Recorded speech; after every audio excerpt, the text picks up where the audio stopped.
You're listening to Under the Shell Podcast, the best in America.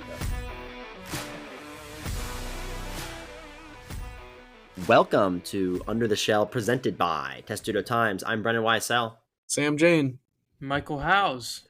And this week we are joined by a star pitcher on the women's softball team who unfortunately does not have that many games left in her career, Courtney Wyche.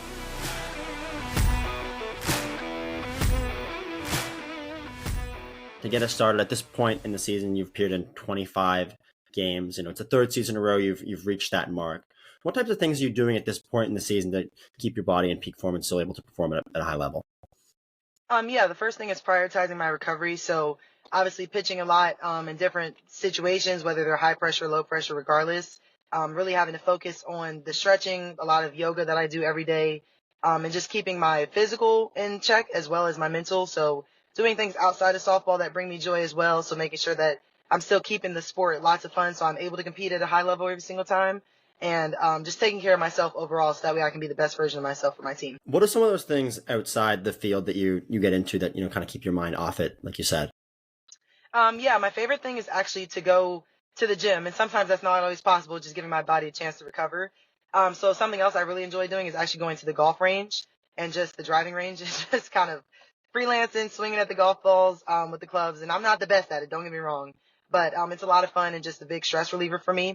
And then going to the mall is another favorite activity of mine. So just sometimes those stress-free type of retail therapies, just going and rocking around, whether it's by myself or with my sister or my dad or my mom, those type of things. And then the last thing that ultimately always takes the cake is going home. I live 20 minutes from my house, so being able to get a home-cooked meal. I have a cat, so seeing her and just being my parents and my family's presence is always very stress relieving as well. You mentioned kind of being close, and you also mentioned another sport, so I'll take it that direction, right? Golf. Where do you play around Maryland? Do you go to the Maryland course? What's your go-to for golf? I actually haven't been to the College Park complex yet, so that's my first goal. I actually went with a friend back in our little childhood, whatever, and we would just go to the driving range and just, like I said, have fun. So it's something I discovered as I got older. I love going to Topgolf with friends and family. That's been a good go-to activity. So honestly, it just kind of fell into my lap as something that I am sort of good at. But again, it just becomes a really good stress reliever and something I find a lot of joy. I assume that's kind of the case for sports in general. You mentioned two so far. Growing up, was softball really the first sport you started playing? Were there others? And how old were you when you started playing softball? Yeah, no, I tried a couple different sports growing up. I did gymnastics for a little bit before I really grew into my height. So that became a little problematic.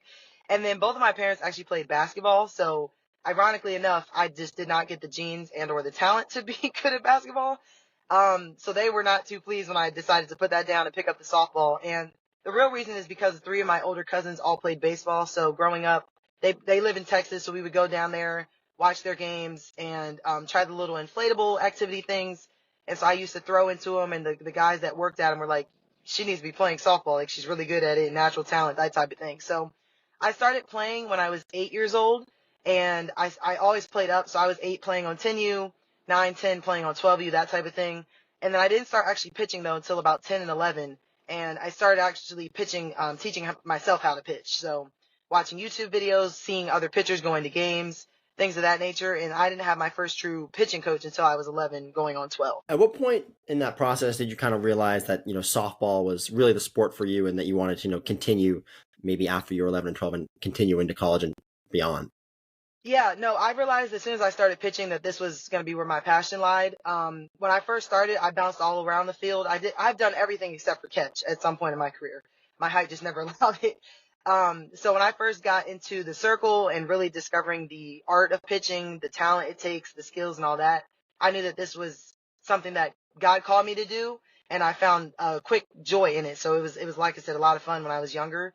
So ultimately, once I started, I never stopped. So I did commit to softball at a pretty young age, throughout elementary and middle school. And then, like I said, in high school, I was set on softball. So the dream kind of to play in college and to take it as far as my talents would allow probably came around, I would say 7th grade, really when I got my first Division I offer, which was obviously very early, and it's changed now for young ladies. But I got my first Division I offer when I was in 7th grade. So that's when I was like, okay, I have some talents here, and I think I can really take this to the next level.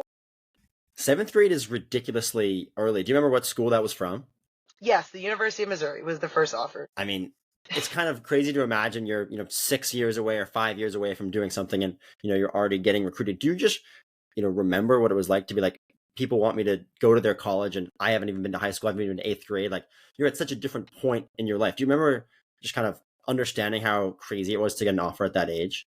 Yeah, it was insane, and I'm glad they've changed the rules now for young girls coming up because it was crazy. But yeah, I got the offer at a camp actually, which is like a top prospects camp, so it was an invite only type of thing. So I was surrounded by a lot of other very talented young women, and ultimately it was just to be in that space, to see coaches, to get that feedback. I knew that I was in the right spot, and then it kind of just became that very instant, overwhelming feelings like, oh crap, I don't know what I want to do in my life, but I know that softball is going to be a part of it, so. Now I have to figure out what school I want to go to. Do I want to stay close? Do I want to, what major and all those things. So as you mentioned, it definitely was a very big challenge. But I found a lot of reward in it. It was a lot of fun to be able to travel to different schools with my family as growing up, being recruited by schools as far as, Stanford, I think actually was the furthest, being California, and then Washington. And then obviously as close as University of Maryland, which is where I ended up. So it was definitely a very long and challenging and lots of ups and downs process, but I definitely, having my family support circle was what helped me get through it. And then ultimately making that decision to stay close to home is because I'm a hometown kid and I wanted to represent my state ultimately, because not too many great softball players come out of the state of Maryland. It's just kind of something that we have right now. And that's what I want to continue to work on, leaving my legacy here. Absolutely. And you mentioned the rules that have changed, and I'm sure that obviously makes it easier on players, but obviously makes it easier on coaches as well, because they don't have to be looking at talents. They still look far and ahead, but not quite as far and ahead as they would have for you. But still pretty impressive. Do you remember kind of you obviously got offers from many other schools, like you mentioned, and you want to stay close to Maryland. Do you remember when you decided to commit to Maryland and what that was like? Yep, I committed to the University of Maryland in February of, what would that year be? 2016, I think. So my freshman year of high school.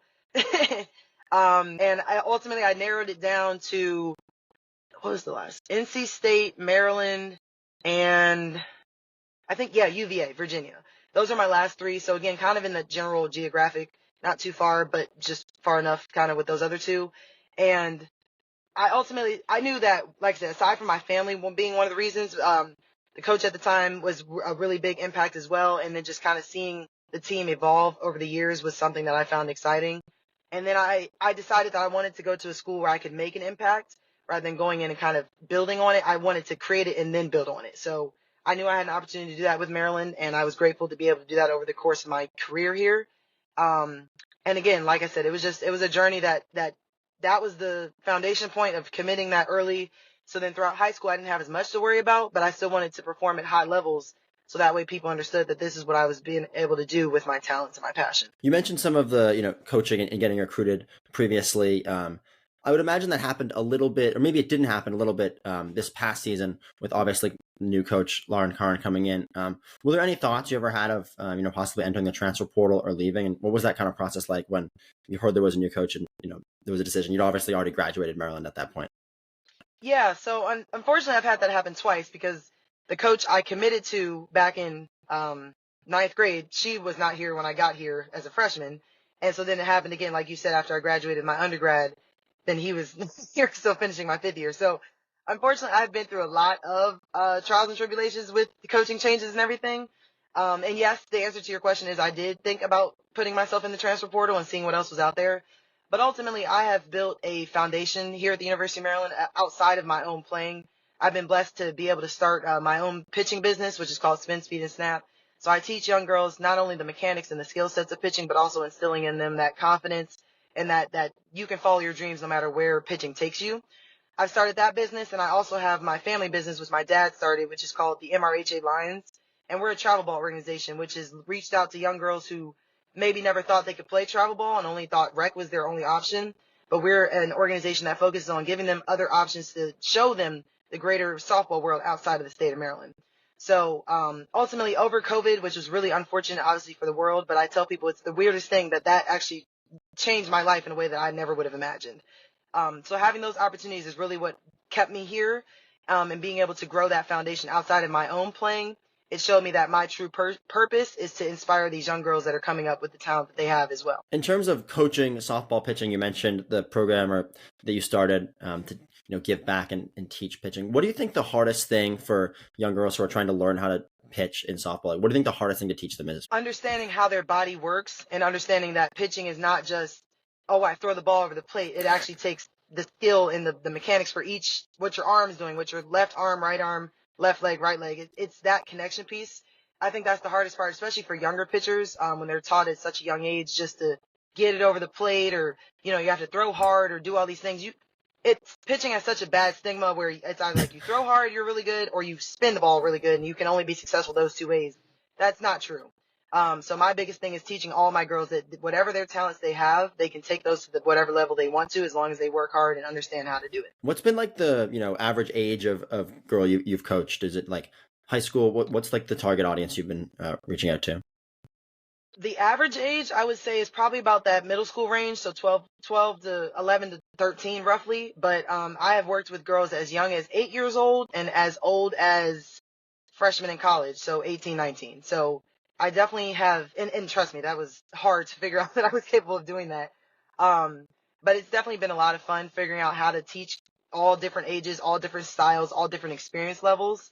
And I've been blessed to now have girls who are coming down from New York and Pennsylvania and other states up there just to work with me because they've heard great things or they've seen me play and things of that nature. So the coaching side of me has definitely grown very, very fast. But again, I'm extremely grateful.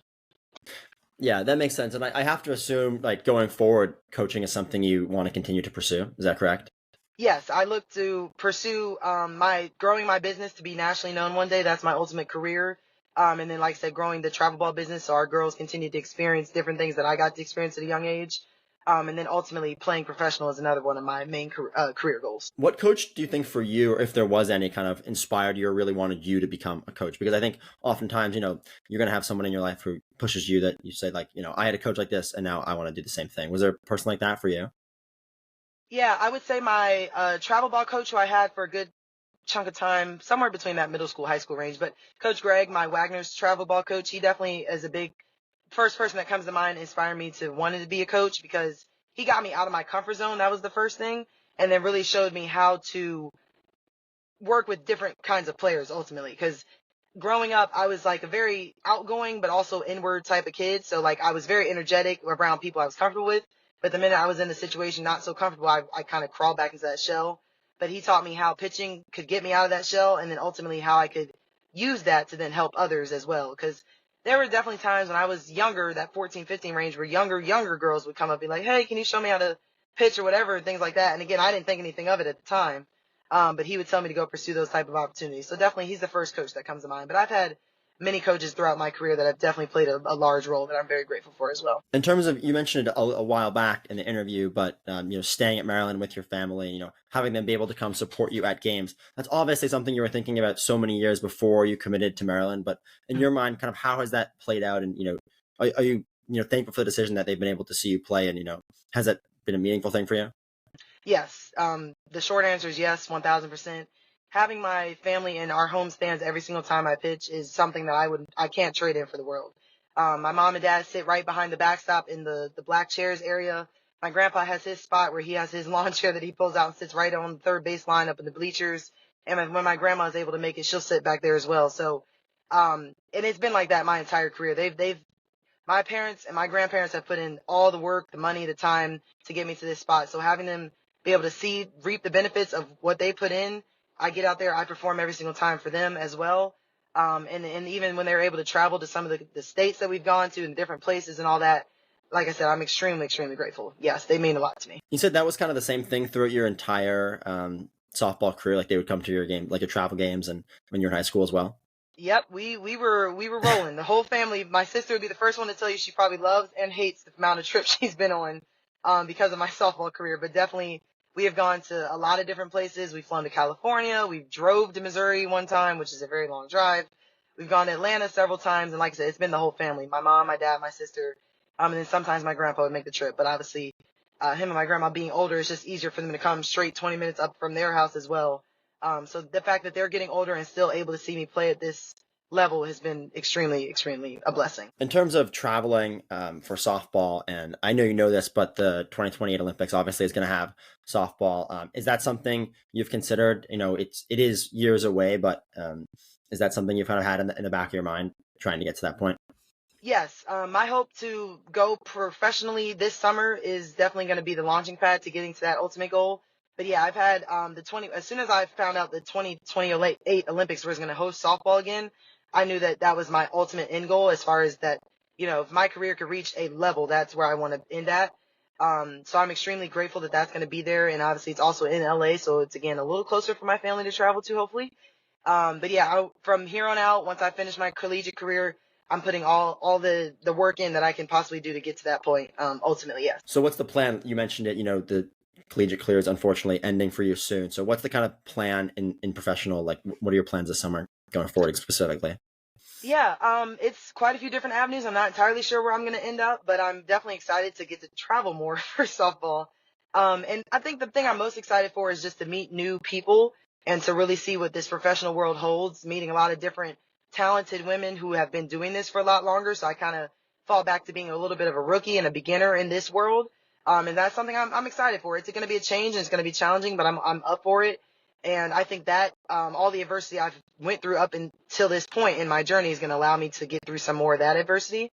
And then ultimately, like I said, will look to play for any, team that welcomes me and give it my all. So that way, like I said, I can get on the right track to hopefully represent the USA team in 2020. You mentioned it. It has been a pretty long time since you were a rookie. You're, I guess, a freshman in college terms. Just to kind of think about recent accomplishments. Back when you were a freshman, did you think 600 strikeouts, obviously you reached that pretty recently, was something you'd ever get to in your career at Maryland? Not when I was a freshman, no. Those were definitely some of the numbers I've put up to this year, even last year, some of my best numbers wise, I would never have imagined. I knew I was capable and I knew that I could do it if I really, pushed myself. But now that we're here and I definitely have had an opportunity to reminisce on some of my previous years, like I said, I'm just extremely grateful for the work I've put in, being surrounded by the team I've had, the coaches that I have had. Unfortunately, even with the changes or not, I still have had a lot of learning experiences. And so definitely being able to look back at all these memories now, knowing that it is coming to an end, again, is just stuff that I'm grateful for and that I have to hold on to. Because I've loved my time here at Maryland. It's been a lot of ups and a lot of downs, but ultimately it's made me a stronger person. It showed me a different life that I did not know I was able to live. And it's allowed me to truly find myself. And that's the first thing is that, if you're allowed to, able to take sports and just find who you are within them, but also outside of them, and that's truly you're living your best life. So I'm extremely grateful for my career that I've had here. I'm looking to leave my legacy by ending this year on the best note possible. Well, that would absolutely make sense. You mentioned again kind of the coaching changes. Do you remember when you found out that Coach Montgomery was leaving, and then also when you found out that Coach Carter would be the next coach? And did you know anything about her when you heard she was coming?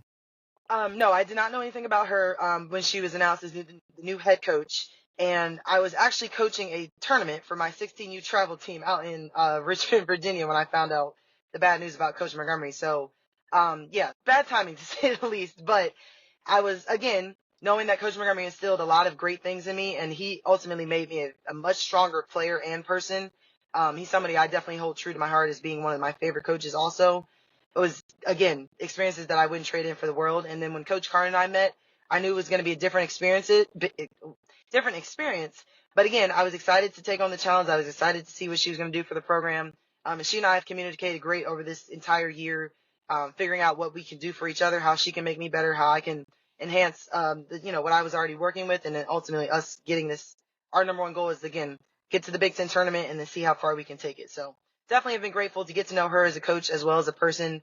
And I appreciate everything she's done for me this year as well. Right on. And then just last question, it's third season in a row, like we mentioned at the beginning, where you've been a part and so impactful in so many games, kind of going out, not that many games left in your career. What do you have in mind anymore? Any one last goal in the last month of the season? Excuse me. Yeah, I want the biggest thing I knew coming into this year with our team being so spread out age wise is I continue to tell my younger teammates that, they can have the confidence to do whatever they want to as far as achieve in their college career.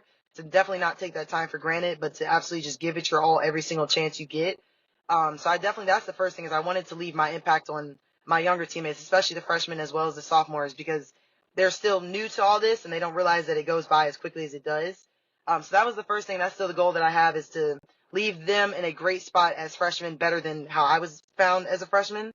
And then my second goal is for us to continue to realize the talent that we have to play together and to just truly leave it all on the field every single chance we get. We have 7 more games in the regular season. And like I said, we look to pursue a run in the Big Ten tournament. So every single time we get, we have this weekend at home, which is awesome. The hometown crowd is always an advantage.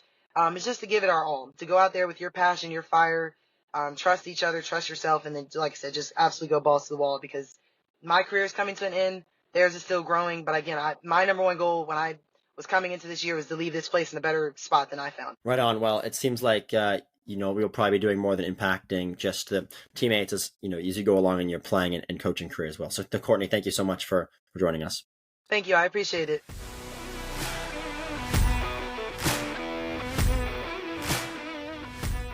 Well, guys, Wyche is kind of a shining star in a disappointing softball season as they wrap up their year. Obviously, a new coach and Lauren Carnes trying to figure out, led by Wyche, someone who's been around here for a while in College Park and has really, picked it up from a disappointing season as Brenda Fries. Guys, whirlwind of a week in the transfer portal for the Maryland women's basketball team. Brendan, do you want to hit on some of the quick recaps of who they brought in and who left? Yeah, I mean, I felt like pretty much every time I looked at Twitter, X, if you will, somebody else was committing to Maryland women's basketball, which was pretty crazy. And, it's how it's felt to just kind of be on the internet in the past week. Something about the transfer portal hits every single day. That's big news. 4 transfers in total. Sam, you're going to be way better equipped to tell us and break them down, Mike, as well. So, Sam, if you want to break them down and I'll give my thoughts, go for it. Yeah, I'll actually do this in kind of a fun way. I'm going to talk about 1 through 5, or 1 through 4, pardon me. What player I think is going to have the largest impact, next year. So I'm going to start at number 4, and they're all 4 really, really good players. And this isn't to say that it's a comprehensive ranking, I guess, per se, of who's the most talented, just who I think will play the biggest role. I'm going to start with number 4, and I'm actually going to pick the most recent commit, Saylor Poffenbarger from Arkansas. On paper, she might be the most talented of the 4 that came in. She was the top rebounder in the SEC, the second best defensive rebounder in the country. Obviously going to bring some size to Maryland's front court that was desperately needed. And I really like her defensive versatility. Really, really strong defender. And I really like what she's going to bring. Next up, I'm going to go with Kayleen Smeichel. Smeichel, a Rutgers guard from the Big Ten. Very strong player. Averaged, in double figures last year for Rutgers. She obviously is going to play and slot into that wing position. I don't know where exactly, but you got to add talent. She averaged 16 points and 5 rebounds and was named to second team All Big Ten. Obviously, a very, very, very good player, and I think that she's going to have a large impact as a really, really good scorer for Maryland. And then at number 2, I'm going to go with Mai Torre. She's actually my favorite ad that they made in the portal. Not necessarily the most talented player or the best one, but I just think she fits perfectly into what Maryland needs. Played for Rhode Island, averaged 12 points a game on 43% shooting. If she can get back to her junior year when she shot over 50% from the field, guys, this is a player who's really, really, perfect fit for what Brenda Fries looks for. Can run in transition, great defender. I think she's going to play a lot of 4 and 5 for the Terps, and I really loved that addition, dipping into the A10. And then my number 1 favorite pickup, it was close between all 4, but back to the A10, the Atlantic 10 Player of the Year, Sarah Biasu, VCU guard. She's short, 5'5", but she's deadly. An excellent player. I thought that Maryland needed a point guard to kind of get away from Cheyenne Sellers running it. I don't think that you want Cheyenne playing the point the entire game. And Tebiasu, I think, is going to slot right in perfectly. She averaged 16 points, 3 assists, and 2 steals a game. She's an experienced vet. I really, really like that pickup. And all 4, I think, have a potential to play a substantial role for Maryland next year. So that's what I think. Mike, you obviously covered the team this past year. You talked about it the whole year, the mismanagement of the roster, going into the season and kind of what ended up happening. What are your thoughts on the 4 new additions and just overall women's basketball as a whole at this point in time? We're so far from the season, but just early thoughts on additions. Yeah, I look at this offseason where Freese has been active in the transfer portal, and then I compare it to last offseason where really the only meaningful get was Jakia Brown Turner. And Freese talked about it. They were really lacking a true point guard this season. She reached out. She reached out to multiple players, and they had no luck. What's changed this time around? I mean, Maryland doesn't have the same resume as it did last offseason. They were coming off an Elite Eight. This time they were a first round exit. Leads me to believe that they're getting a lot more support NIL wise to kind of drive these transfer decisions. You kind of look at it at the men's side too. Jordan Geronimo, really the only impactful transfer last offseason. This offseason, Jacoby Gillespie, Rodney Rice. They had a couple more additions this week. I think it's been a change in the athletic department with NIL, and that's assisted them with using the transfer portal. Yeah, I think that's a good point. I don't want to theorize here too much, but give me a second to flesh out my thoughts, right? URI, VCU, Rutgers, Arkansas. All those teams didn't go super far in the tournament. Maryland also didn't go very far in the tournament.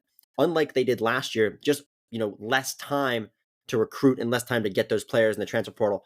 As soon as Maryland lost that game, Brenda Freese is thinking next season, and she was thinking next season even before that. And so, losing early, we talked about it a little bit, but maybe that was part of an advantage here. But Mike, you have to be correct in some sense that, the financial backing is, absolutely a part of this. But, the time aspect is definitely a part of it. Sam, what do you think?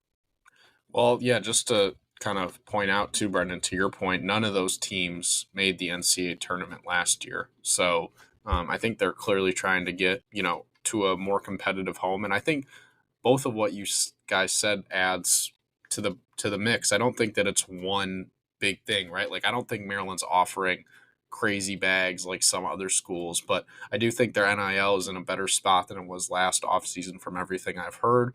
And I think also that Brenda Freese, and we'll talk about him in a second, Kevin Willard, it's not that they didn't try last offseason. I'm not saying that, but I think the disappointing seasons, I think there was a clear pointed effort and maybe some pressure to, all right, let's hit the portal. Let's bring in some impact players, and not just impact players, but guys who fit and players who fit roles very clearly. Everybody that Maryland brought in, you could see why they brought them in, right? Like, not just talent wise, but they fit a position of need. And I really, really like kind of where the roster's standing for next year. We can talk about more next week, but really quick, I just want to know, do you guys think that, this model of, a lot of transfers every year is sustainable? Or do you think that, obviously the freshman leaving has been an issue. So it looks like maybe the freshmen won't play as much again this year. How do you handle that? And is it a sustainable model?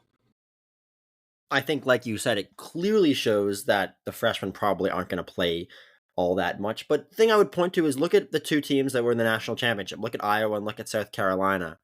I don't know the exact stats, but the people on that team who played the important minutes in the run and in the championship game were, homegrown players. They went to South Carolina for most of their career. They went to Iowa for most of their career. And that's clearly going to be a path to success. We've seen it in the past couple of years. Teams that do what Maryland is doing are going to have success. But when you have so many players in and out, I just think it's such a big, burden to put on the players to learn a whole new system, learn a whole new school, learn a whole new way of life, every couple of years. And so in terms of just team bonding and everything, I think that, Maryland will probably have a better season this next year than they did the past year. But, as a reporter and as, just someone who, follows college basketball pretty closely, it's just hard to wrap your mind around all these changes. Yeah, and I think that the men's basketball team's clearly going through that a little bit too. I mean, we do expect one freshman to play. That's the queen of College Park, Derek Queen, but they're making some pointed veteran additions. Mike, you want to hit on who committed to the Terps recently? So number one, we're going to go over Selton Miguel, a very familiar guy for Maryland, Bruno Fernando's cousin. So his shooting went up last season, went from 20% to 33% to then 39% last season. We're going to talk to you guys about whether is that a real jump, is that regression, what are we seeing? And then also Tafra Gapari, from Georgia Tech, a forward. So now the Terps have only one spot left. You would assume that they're not going to add two walk-ons like they did the past season. They're going to try to do some more work in the transfer portal. But again, Kevin Willard staying active in the portal, and I think it's kind of the same with the women's side. I hate harping on the NIL, but the men's team, they don't have the same resume as they did last offseason. Last offseason, they could talk about they were a surprise team to make the NCAA tournament. They came away with a win in the NCAA tournament. This year around, consensus disappointing season, yet they're doing way better in the transfer portal. I think NIL has been a huge factor. Yeah, I absolutely agree on that, Mike. And just overall kind of look at the men's basketball team. I mean, the top transfer from last year was what, Jordan Geronimo?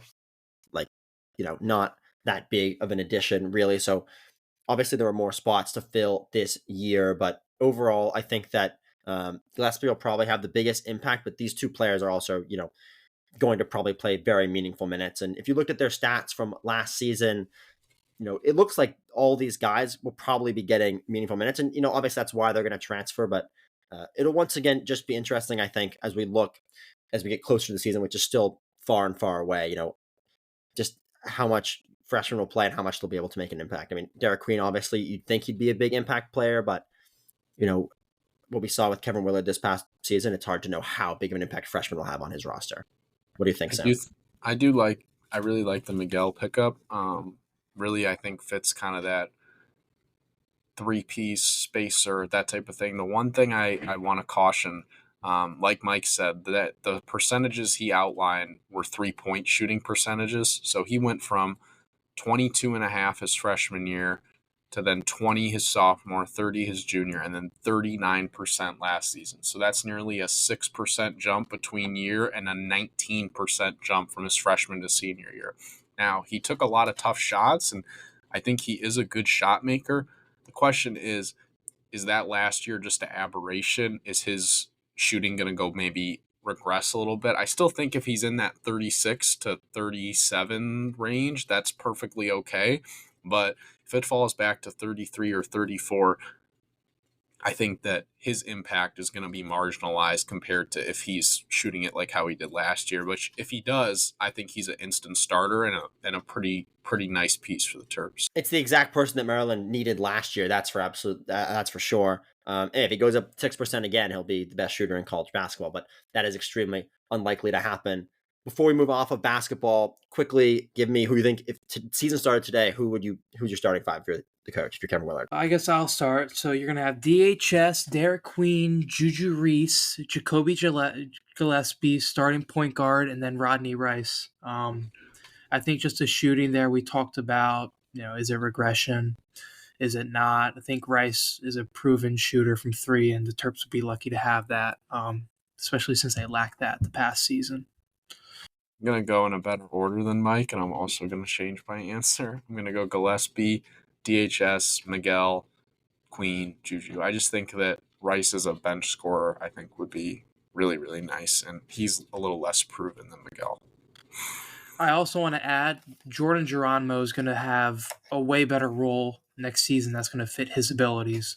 He's not going to be a guy who's in the starting lineup expected to score. He's going to be a guy who comes off the bench, energy bursts, grabs some boards, plays good defense, and then gets out. And that's the role he was supposed to be in this season, but they had no depth. Hyping up JG. I love it. Friend of the podcast. It's coming back full circle. We can move off basketball now and head to a sport that's in season and is looking at tournament play, which the men's basketball team did not have. That's the men's lacrosse team. Unfortunately, guys, another disappointing loss to Johns Hopkins to close out the season. It feels like deja vu from when we were recording around this time last year. Little bit of a different story. The offense, guys, another disappointing performance. Just really have struggled. They shot just 15%, which was their season low. Johns Hopkins completely neutralized their attack. And I really think that it's kind of been proven, right, that this offense has really struggled in games that they've lost this year. Yeah, I mean, that's completely a fact. And here's the thing. If you told me before the game that Maryland was going to only let up 7 goals to Johns Hopkins, I'd probably say they'd win. But, you'd have to understand that this game, I think I said it last week, was going to be a very low scoring game. And, 7 goals was somehow not enough. I mean, the defense would have had to have held Johns Hopkins to 4 goals for Maryland to win this game. So, Maryland did the majority of the scoring offensively. Was kind of been bunches, scored 3 goals after they were down 3-0, and 2 of those came with a man up. So, other than that part in the first half, there's only 3 goals in the second half. It was a super defensive game, and Logan McNaney played extremely well, and so did the rest of the Maryland defense. And that's really what's been happening all year. But as they look ahead, they still get the number 2 seed in the Big Ten tournament, have a week off. They wouldn't have to face Johns Hopkins until the finals. And last year, Maryland lost to Johns Hopkins in the rivalry, and then they beat them in the Big Ten tournament. And that's very possible that could happen again. I'd be surprised if Maryland played Johns Hopkins, they'd only score 5 goals. But I'd say the same thing on the other side. I'd be surprised if Johns Hopkins played Maryland again, they'd only score 7 goals. So I would expect if those teams match up again, which is possible, it'll be a higher scoring game. But really, for fans of defense, it was a great one. But looking ahead, Maryland will play the winner of Penn State, Rutgers. Both teams, Maryland has beat both those teams this year and actually have had 2 strong offensive performances. Penn State, they had that comeback win against 13-11, and they beat Rutgers 11-6. So both those matchups would be very interesting. But if they have a strong offensive performance in one of those games, it could possibly propel them to a strong performance against Johns Hopkins, who they could possibly face in the final. Obviously, Johns Hopkins would have to win a game, but they have a tournament to get ready for the NCAA tournament, and for a fact that everybody on the Maryland roster would love to get revenge at Johns Hopkins. Most definitely. I think, Brendan, what it would have to happen for you to feel convinced that this team could go on a tournament run? Is it winning the Big Ten championship? Is it getting to the finals? Because I think the offense has really deflated me, I guess, per se, in terms of what I think their long-term potential is. Yeah, so, currently ranked 7th in the country before tournament play. And here's the big thing you have to look at. I actually don't know. I think they'd have to win their first game for me to have confidence that they could win, or make a run in the tournament. But here's the thing.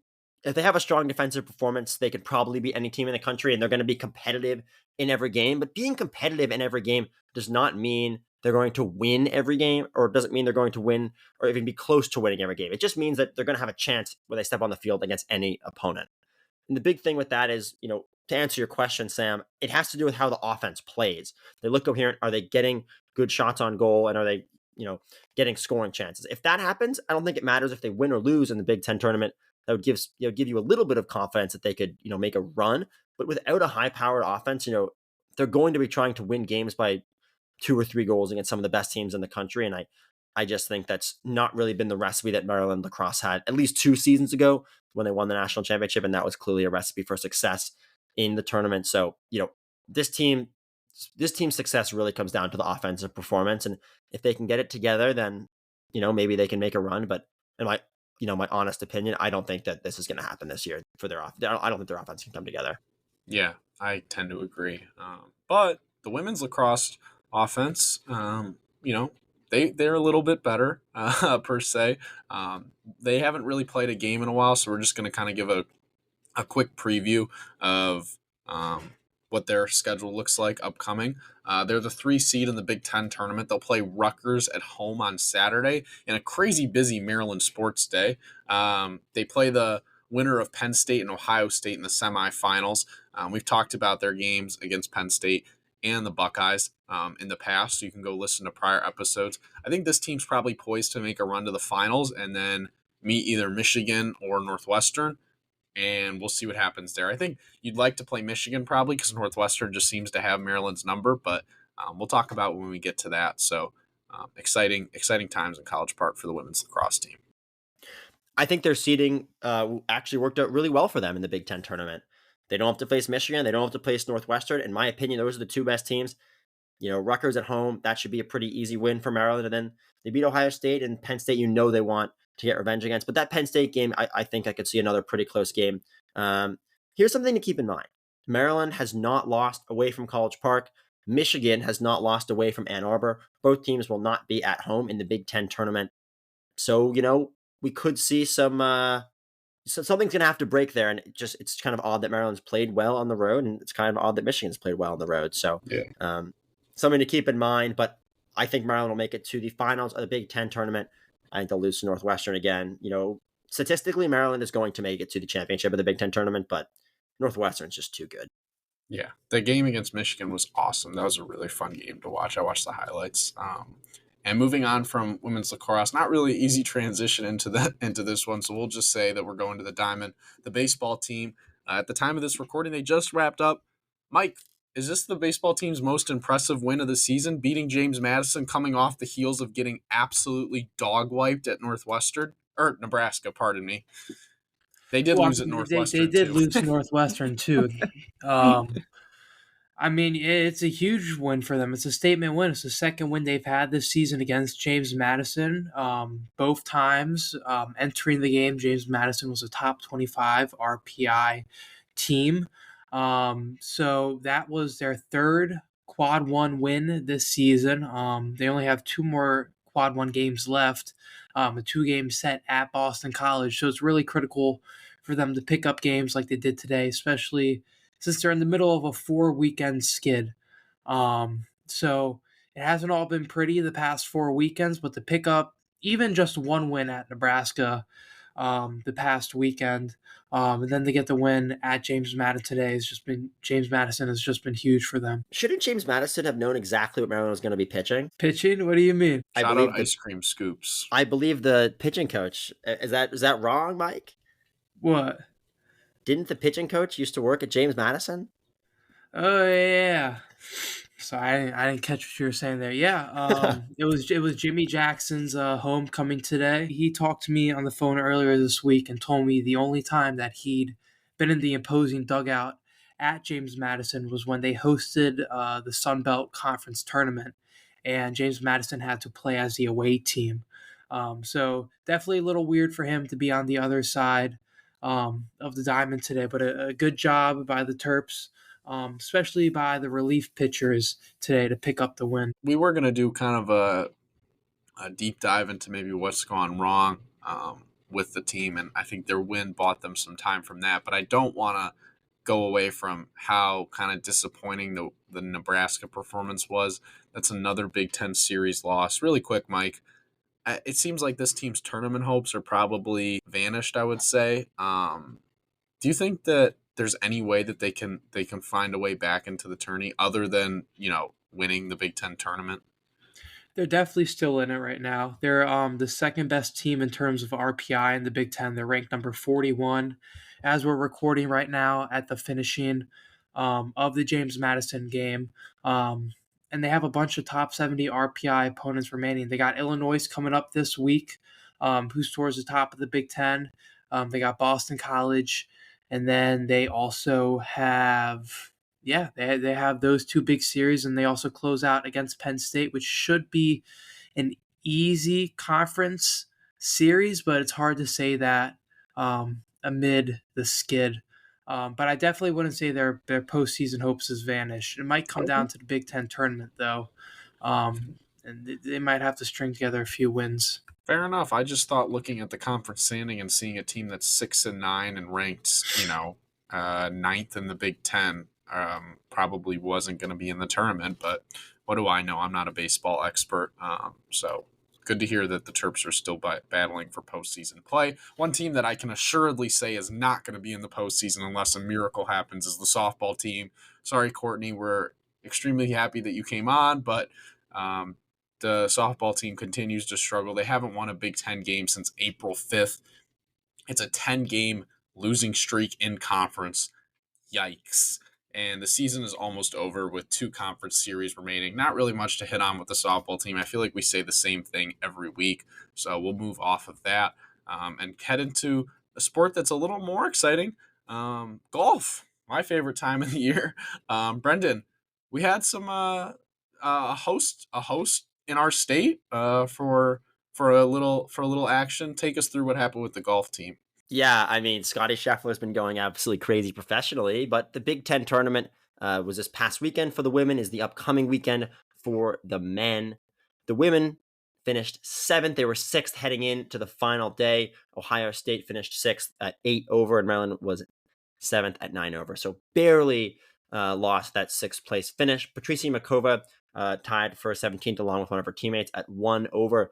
She had a really bad day the first day. In fact, she shot a 77, came back with a 68 on Sunday. It was the best of any Maryland golfer that weekend. There was a bit of drama actually in the Women's Big Ten tournament. Let me take you through some of the results. So going into the final day, Michigan State was in first and they were 14 under, and Indiana was 3 under. Final day, Indiana went 5 under, Michigan State went 7 over. Indiana took the win by 1 stroke. So, there was a good bit of drama to be kept up with for the Women's Big Ten tournament, which I was honestly pretty excited to see. And, by the time this episode comes out, maybe by the time you're listening to it, this episode will come out Wednesday morning. Wednesday afternoon, Maryland will find out if and when they will be going to a regional. And then for the men, this upcoming weekend, they'll be in Ohio for the men's Big Ten tournament. They're ranked last currently in the Big Ten, and I would project they'll finish last in that tournament. But yeah, exciting to get a little golf coverage on Under the Shell, and had to highlight a friend of the podcast, Patricia Makova. And like you said, Sam, it was in Maryland, so it's been fun to keep up with the golf.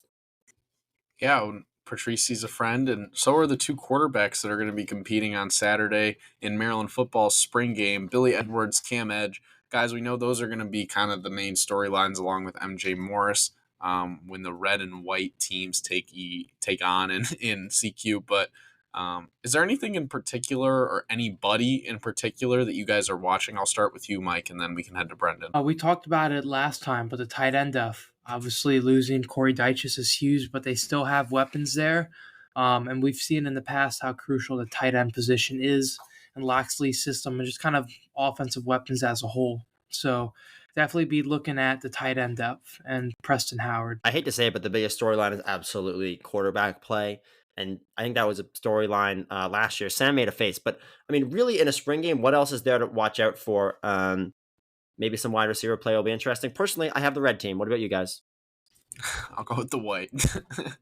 just to mess around. I do think Brendan's right, especially, I would say offensive line, but, there's no contact on the quarterback, so it's how are you really going to judge what the offensive line does, right? And Maryland's depth is going to be spread out, so it's are you really judging 4th string tackles?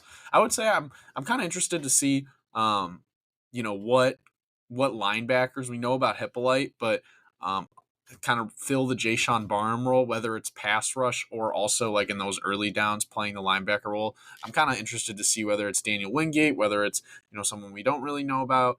Gio Avery is obviously this team's best pass rusher, but someone else needs to step up too. So I'll be interested to kind of watch that on the defensive side of the ball. When it'll be good to have football back. I'm excited for it. And yeah, it's a busy time of year for sports in College Park, especially this week. I feel like we hit on damn near every sport there is at Maryland. But that'll wrap up the edition of Under the Shell's recap. But don't forget about Terrific Terp, presented by Testudo Times. A lot of teas there, Brendan. But take it away, and actually something, a little crossover for me this week. Penn Relays. I'm covering it for the Washington Post. You're covering it for Under the Shell. Let's hear what you got to say. Very exciting, Sam. I didn't realize you're covering Penn Relays. So, I guess I should have assumed that. But yeah, I thought I'd highlight it, at least for me, as a fan of track and field. I thought I would highlight somebody, so I was looking through some of the results, and I came across this week's Terrific Terp. So I'll take it away. This week's Terrific Terp is an all-time performer and one of the most storied track meets in the world. The Penn Relays have been run since 1895 at the University of Pennsylvania. Over the years, the venue and event have grown in popularity and is now an international competition. In 2024, they're projected to be 15,000 athletes from high school all the way to the Masters. But for this week's Terrific Terp, we must go back to 1980 when Marsha Walton first competed at Penn Relays. Walton was a 6-time winner at the meet for throwing events. She won shot put all 4 years, and she uniquely set a meet record with each of her 4 wins in shot put. In 2007, she was elected into the Penn Relays Hall of Fame, and 9 years later, she was entered into the Maryland Hall of Fame. Walton was originally from Ireland, who she represented in some junior championships, but then she came to Maryland where she improved her shot put as well as some other throws, and that move paid off. She was a 6-time All-American in shot put and discus, and was a U.S. indoor champion. In 1981 and 1982, she won the U.S. International Championship in shot put. She set the shot put record when she was at Maryland in 1983, which was recently broken in 2021. Walton is this week's Terrific Terp to celebrate the world-famous track meet and look back at some of Maryland's athletics greats. And that was another terrific Terp by B Wizzy, which caps off another terrific episode of Under the Shell. Make sure to follow us on Spotify, Apple Podcasts, YouTube, Instagram, Twitter, anywhere where you can find your podcasts. And you might see us on the same field that they're playing this spring red and white game sometime soon. So stay on the lookout for something like that. Shout out the teaser with Mike. He did a better job of promos than me. Have a great rest of your night, ladies and gentlemen. Listen to Under the Shell. Guess what? You've got Under the Shell Podcast. Nobody does it better.